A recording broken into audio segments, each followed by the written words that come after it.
Hello, I'm Ian Mark from 70s Rock Photos and the author of Adventures of a 70s Rock Photographer. If you have visited my 70s Rock Photos YouTube channel, you have seen my videos on shooting The Who, Queen, Thin Lizzy, Styx, Rod Stewart, and many others.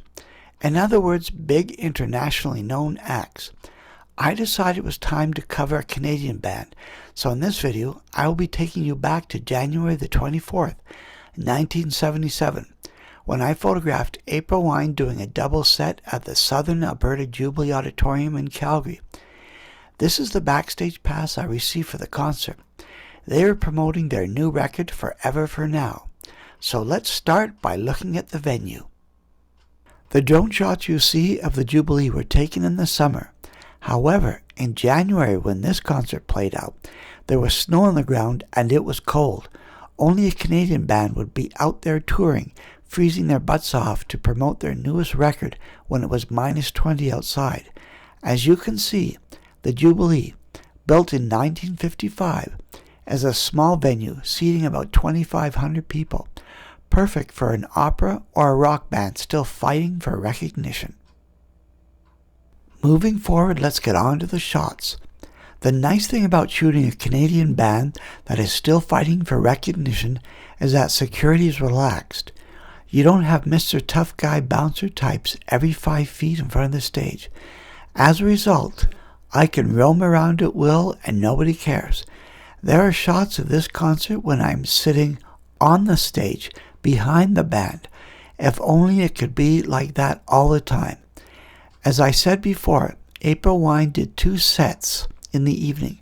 I stayed and photographed both sets. Making up April Wine at this time in 1977 was Miles Goodwin on vocals, guitars and keyboards, Gary Muffett on guitars, Steve Lang on bass, and Jerry Mercer on drums. 1977 would have been a very busy year for April Wine. In January, they had just released Forever for Now, and then on March 4th and 5th, they opened for the Rolling Stones at the El Mocambo Club in Toronto and released another live record. Anyway, enough digressing. Let's get back to this concert in Calgary at the Jubilee. When the first set was over, Music Express writer Sue Markowski, who knew the band from her days in Montreal with Aquarius Records, invited me to go backstage to the green room and meet Miles Goodwin. You should see some footage of the green room and backstage area now. I remembered being a very excited photographer, venturing in an area where I'm usually not invited to go. I talked with Miles for a few minutes. He asked if I was going to stay for the second set, and I said yes. He replied that that was a good idea because the second set usually has a different vibe to it than the first set. Then the door to the green room flew open and entered a very concerned house manager. He said that there had been a bomb threat and wondered if we should cancel the last show.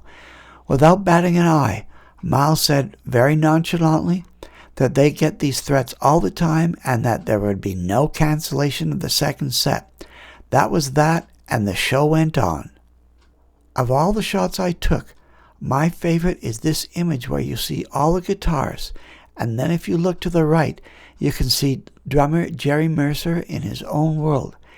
It is very hard to get one shot with the whole band in it together and you can see them each individually. It doesn't happen very often. I hope you enjoyed watching this video of April Wine, one of Canada's greatest bands of the 70s and 80s. Miles Goodwin truly is a great songwriter. Please like this video and subscribe to my 70s Rock Photos YouTube channel. Many of my photographs can be purchased from my 70s Rock Photo store on Etsy or Amazon. Rock on!